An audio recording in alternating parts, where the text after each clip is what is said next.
ආයිබෝවන් කියලා සාදරෙන් ආදරෙන් පිළිගන්නවා පොලිටිකල් SL YouTube නාලිකාවට වීඩියෝ 5ක් ගෙනල්ලා තිනවා බලන්නම ඕනේ. මොකද මේක ලොකු කතා බහක්. බාල ගල්ලංගුරු ගැන තමයි මේ අද වීඩියෝ මාලාවම තියෙන්නේ. මේකේ පොඩි ප්‍රශ්න වගේක් තියෙනවා කතා කරන්න ඕනේ. ඒක නිසායි වීඩියෝ 5 ගෙනල්ලා තියෙන්නේ. channel එක subscribe කරන්න, bell icon click කරන්න, notification දාගන්න, වීඩියෝ බලද්දී like කරන්න, comment කරන්න, share කරන්න, WhatsApp කරන්න පුළුවන්. ඒ වගේම මගේ Facebook page එක තියෙනවා. ඔයාලට පේනවා නම පේජ් එකට ඇවිල්ලා ෆලෝ එකක් දාලා මැසේජ් එකක් දාන්න පුළුවන් චෙප් එක නවන ඕනම කෙනෙක්ට. දැන් මෙතනදී මේ මුලින්ම දෙන්න හදන්නේ මෙන්න මේ වීඩියෝ එක පොඩ්ඩක් බලන්න. මේ තමයි සංජය මහවත්ත කියන මිනිස්සයා. මේ අකා කාගේ පැත්තට කතා කරනවද කියලා හිතා ගන්න බෑ. මූ මොන මලයකෙද්ද කියලා හිතා ගන්න බෑ. මූ එක එක දවසට එක එක පක්ෂවලට වෙලා ඉන්නවා. ඔන්න දැන් බලන්නකෝ මූ දැන් කාගේ පැත්තටද ගිහිලා තින්නේ කියලා. JVP එක පැත්තට ගිහිල්ලා. අර ලියුම් පෙට්ටියේ ඉන්න හාදයක් පිටිපස්සේ ඉන්නවා. ඒක මේ වීඩියෝ එක කපලා දානවා. මේ කතා කරන්නේ සංජය මහවත්ත. පොඩ්ඩක් බලන්නකෝ ඇයි මූට මෙහෙම උනේ කියලා. ඊට පස්සේ ඊතුරු වීඩියෝ ටික බලමු ඈ. ඉතිහාසයේ කවරම දායකවත් මේ විදිහේ රිපෝට් ගහලා නැහැ. ඉතිහාසයේ පළවෙනි වතාවට මේ ගල්ලඟුරු ටෙන්ඩරේ මේ විදිහේ රිපෝට් එකක් ගහන්න තරම් ඥානයක් පහළ වුණු ඥානදතා කවුද කියන එක අපි හොයලා බලන්න ඕනි. අපි විතරක් නෙමෙයි අපරාධ පරීක්ෂා දෙපාර්තමේන්තුව හොයලා බලයි. ඊළඟ කාරණාව තමයි බාල ගල්ලඟුරු කියලා මහා පරිමාණයෙන් කෑ ගහන සියලු දෙනා. දැන් පාර්ලිමේන්තුවේ වරප්‍රසාදයක් තිබ්බෝ ඒකට කරන්න දෙයක් නැහැ. ඩීවී චානක කියනවා ඔක්කොම කියන්නේ පාර්ලිමේන්තුව ඇතුලේ මං චැලෙන්ජ් එකක් කරනවා විවෘතව එන්න. විවෘතව ඇවිල්ලා මේ චැලෙන්ජ් එක පේස් ටු පේස් ඕනිම channel එකක මම සූදානම් මේ සම්බන්ධයෙන් ඩීවී චානකට අභියෝග කරන්නේ. එතකොට මම පැහැදිලිවම කියනවා බාල ගල්ලඟුරු කියපු සියලු දෙනා ඒ සියලු ස්ක්‍රීන්ෂොට්ස් ඒ සියලු වීඩියෝ අද දවසේදී අපි අපරාධ පරීක්ෂණ දෙපාර්තමේන්තුවට බාර දුන්නා. ඔබලා බාල ගල්ලඟුරු කියනවා නම් කොහොමද මේක කියන්නේ කියන එක කට උත්තරේදී සඳහන් කරන්න වෙයි.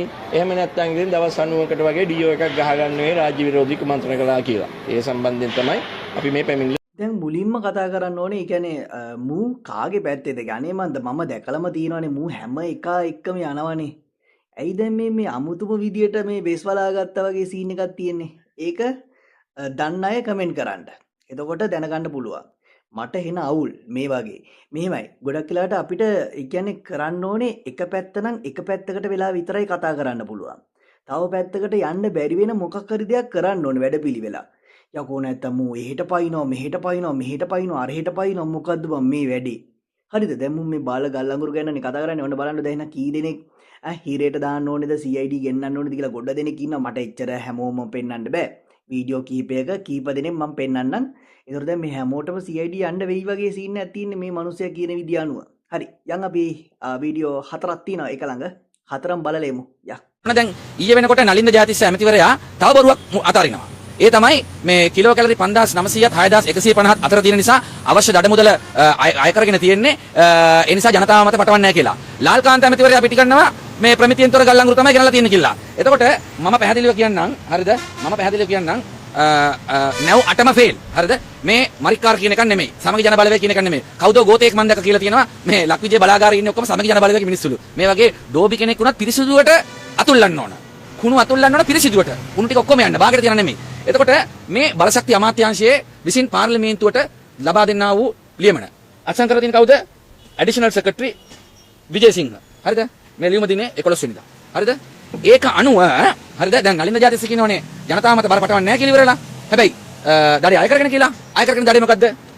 දෙවෙනි නැවේ පාඩුව මිලියන 288.5යි. අය කරගෙන කීයද? 135.1යි. තුන්වෙනි නැවේ පාඩුව මිලියන 1047.4යි. අය කරගන්න කීයද? මිලියන 150.3යි. හතරවෙනි නැවේ පාඩුව මිලියන 865යි. අය කරගන්න කීයද? මිලියන 107.1යි. එතකොට 2 3 4 කියන නැව් වලින් විතර පාඩුව තියෙනවා මිලියන 2200ක්. අය කරගන්න මිලියන 392යි. හරිද? එතකොට මේ මොනවාද අය කරගන්න ගානයි පාඩුව අතර වෙනස. ජනතාව මත පැටවෙන පාඩුව තමයි මිලියන 1808ක්. හරිද? එතකොට නලින්ද ජාතිස්ස ඇමතුමා කාවද මේ අන්දන්න හදන්නේ කියලා ඉවරලා අපි කියන්න කැමතියි. එතුමා ඊයේ කියනවා මම අහගෙන හිටියා මේ මාධ්‍යයට තමයි අමාරුව තියෙන්නේ කියලා ඉවරලා නේ. කැබිනට් බ්‍රීෆින් එකේ මාධ්‍යයට හොඳයි. ඉතින් මාධ්‍ය උදව් කරේ ඒගොල්ලන්ටනේ. සුරේෂ් සලේ නෙමෙයි දෙයයන් වහන්සේ වත්තෙන් ගොඩ ගත්තත් ගල්ලඟුරු කතාව යට ගහන්න බෑ. මොකද ගල්ලඟුරු කතාව දැන් මේ ඇවිල්ලා තියෙන විදිහට මේක අපිට තව මාස ගණනාවක් යනකල් මේකේ දුර්විපාක විඳින්න සිද්ධ වෙනවා. සමහර විට විදුලි කප්පාදුවක් කරා මේක විඳින්න සිද්ධ වෙනවා. නැත්නම් විදුලි බිලේ ඉතා විශාල වැඩිවීමක් කරා මේක විඳින්න සිද්ධ වෙනවා. එහෙම නැතිනම් අපේ ආහාර ද්‍රව්‍ය, ඖෂධ, මේ පාසල් උපකරණ හැම එකක් මතම අසීමිත බදු පැටවීමක් ලෙස මේකට විඳවන්න වෙනවා. ඒ නිසා මේ විඳවන ප්‍රශ්නක අපි කොටු වෙලා ඉන්නේ. මේක එක එක සංදර්ශන වලින් ගොඩ යන්නේ නැහැ. ඒ නිසා ඒ ඕන එකක් ආණ්ඩුව කරන ඒවා ආණ්ඩුව පැහැදිලි කරන්න. නමුත් ගල්ලංගුරු පිළිබඳ ප්‍රශ්නය අවධානය යට යන්න හෝ ඒකේ බර හිනීසීරුවේ ජනතාව මත පටවන්න අපි නම් කිසිසේත්ම ඉඩ දෙන්නේ නැහැ. මේ කාලය තුල වැඩිම විදුලි බිලට මේ ආණ්ඩුවට ගෙනියන්න අනිවාර්යයි සිදු වෙනවා. මේ දෙකම හරහා අමාත්‍යවරය ඇතුළු මේ සියලුම දෙනා මේකට අවසර දීපු කැබිනට් එකට දූෂණ විරෝධී කමිටුවට මේ දූෂණ මේ ප්‍රයිමරි කමිෂන් එකට යන්න වෙනවා. උසාවියට යන්න වෙනවා. ජනාධිපතිවරයාගේ ඉඳන් මේ සියලුම දෙනාට මේකට වගකීම ගන්න වෙනවා. මේකේ මෙච්චර කල් පාඩුව ගන්න කරන්න බෑ. මේකේ ගණනේ බිලියන 100ක් වෙන්න පුළුවන්, 250ක් වෙන්න පුළුවන්, කෝටි 1000ක් බිලියන 10ක් වෙන්න පුළුවන්. හිතා ගන්න බැරි බරපතල තැනකට යනවා. සැර නිලධාරි සියලුම දෙනාට අනිවාර්යෙන් ඉරේ යන්න. මොකද ඉතිහාසයේ මේ වගේම සිදුවීමකට විශේෂයෙන් අමාත්‍යවරය වැරදි දෙකක් කළා තියෙනවා. පළවෙනි වරද තමයි මේ ටෙන්ඩර් එකකට හදිසියක් නිර්මාණය කළා. ඒ කියන්නේ හදිසියක් නැති හදිසියක් ටෙන්ඩර් එකට නිර්මාණය කරොත් ඒක දූෂණ විරෝධී පනත අනුව දූෂණයක්. දෙවෙනි කාරණේ තමයි සමාගම් හසු වෙන්න බෑ ටෙන්ඩර් එකක් යන අතරතුර. එතුමා රුසියාවටම ගිහිල්ලා මේ ටෙන්ඩර් එකට සහභාගී වෙන සමාගම හමු වෙලා තියෙනවා. අපි දන්නේ ඒක විතරයි. මේ සමාගම් හමු වුණාද? ඔය 10ම හමු වුණාද කියලා අපි දන්නේ නැහැ. ඔය අපිට සාක්ෂි තියෙන එකක් විතරයි. මේ සැප්තැම්බර් මාසේ මේ යන විදිහට ලංකා මේ කාලය තුල වැඩිම විදුලි බිලට මේ ආණ්ඩුවට ගෙනියන්න අනිවාර්යයෙන් සිදු වෙනවා. අප්‍රේල් මාසයේ සිට ලයිට් බිල 13%කින් වැඩි වෙනවා. මේ වාර්තාවේ ප්‍රකාශ කරන්නේ විදුලිය පාවිච්චි කරනන්ගේ සංගමේ ලේකම් සංජීව ධම්මික විදුලි බිල 13.5කින් වැඩි කිරීමේ ආණ්ඩුවේ තීරණය අප්‍රේල් මාසයේ සිට ක්‍රියාත්මක කිරීමට යන බව තමයි ඔව් එලෙස ප්‍රකාශ කරන්නේ. අප්‍රේල් මාසයේ සිට ක්‍රියාත්මක කිරීමට යෝජිත 13.5ක විදුලි බිල වැඩි කිරීමක් කරා රුපියල් මිලියන 15847ක වේදම් පියවා ගැනීමට ආණ්ඩුව සැලසුම් කර ඇති බව තමයි සංජීව ධම්මික එලෙස ප්‍රකාශ කරන්නේ. අම්බෝ යාන්තම් ඇති. දැන් තමයි ඇඟට හරියට ලේ ටිකක් කිනුවේ. කිසිම ප්‍රශ්නයක් නැහැ. 113.5ක සොච්චංගානකින් තමයි වැඩි කරනවා කියලා කිව්වේ. අපි හිතුවේ නැව් 9යි 9ම බාලයි ඒ පාඩුවත් අපිටයි බිල ගෙදරටයි කියලා. ඒගොල්ලෝ එහෙම නෑ බලන් ගියාම.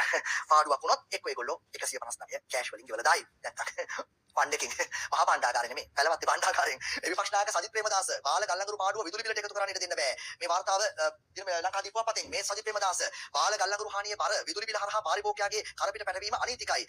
ගෑස් සිංගිය තාමත් යොහන් පහසුරගේ සටහන රිටෝසා ලාෆ් ගෑස් සිංගිය දිවයිනේ පළාත් රැසකම ඊයේ දිනේද දැඩිව පැවති බව ගෑස් පාරිභෝගිකයෝ කියනවා. දැන් ඔයගොල්ලෝ බලන්න ඇතිනේ. ඒතර දැන් මේ බාල ගල්ලංගුරු ගැන ගොඩ දෙනෙක් කතා කරනවා. මුලින්ම කතා කරේ කොහොමද ඒ ජන පෙරමුණේ ඩීවී චානක තමයි. ඊට පස්සේ තමයි හැමෝම එකතු වෙලා කතා කරන්න ගත්තේ මේ ගැන. ඉතින් දැන් ඔය එලියත් කතා කරනවා. ඔය ටීවී වැඩසටහනකත් කතා කරා දැන් දැක්කත් මට නම් තියෙන ලොකුම ප්‍රශ්නේ තමයි මේ බාල ගල්ලංගුරු වලටත් වඩා මේ ඇයි මේ මිනිස්සෙට එක පැත්තකට වෙලා ඉන්න බැරි ඈ එහෙම නැත්තම් මොකක් හරි දැන් සජ්ජබේ නම් සජ්ජබේට වෙලා ඉන්න ඕනේ ඈ රනිල්ට නම් ඒ පැත්තට වෙලා කතා බහ කරලා ඒ පැත්ත ගැන මොකක් හරි එහෙම දෙයක් වෙන්න එපේ. යකෝ මුම්බන් එහෙට යනවා මෙහෙට යනවා අරහෙට යනවා මෙතනට යනවා අතන ඉන්නවා මෙතන ඉන්නවා මුන්ට කියන කොන්ද පර නෑනේ බා ඈ ජීප් එක පස්සෙන් නම් දැන් යන්න එපා කියලා තමයි හැමෝටම කියන්න තියෙන්නේ. අන්තිමට ඕගොල්ලෝ නිකන් ඈ අමාරුවේ වැටෙනවා. මොකද JP දැන් පක්ෂය ඇත්තටම මාලිමා පක්ෂය දැන් ඇත්තටම මේ ආණ්ඩුව කෙලවෙන මොහොතක තියෙන්නේ. කොයි වෙලාවෙ කඩන් වැටේද කැඩිලා යයිද කුඩු වෙයිද දන්නේ නැහැ. අන්තිමට නිකන් ගුටි කණ්ඩ වෙනවා. එහෙම නැත්නම් නිකන් බැනුම් අහන්න වෙනවා. නිකන් රණ්ඩු වෙන්න වෙයි. ඒක නිසා මචංලා ඔය හැමෝටම කියන්නේ පරිස්සමෙන් JP එක මාලිමාවත් එක්ක වැඩ කරද්දි. හරි? ඒක තමයි මට කියන්න තියෙන්නේ. හරි එහෙනම් බාලගල්ලකුරු වලට මොකද වෙන්නේ? බලමු මේගොල්ලන්ට මොකද වෙන්නේ කියලා දැන් CID කතා කරයිද? අපි නිවුස් එහෙම බලාගෙන ඉමු. මමත් මේගොල්ලන්ගේ නිවුස් දැක්කොත් එහෙම අනිවාර්යයෙන්ම ඔයගලන්ට ඉදිරිපත් කරන්න වීඩියෝස් එහෙම. හරි එහෙනම් දැනට සමු කරනවා. අපි බලමු මොකද වෙන්නේ කියලා. අයිබෝවන්.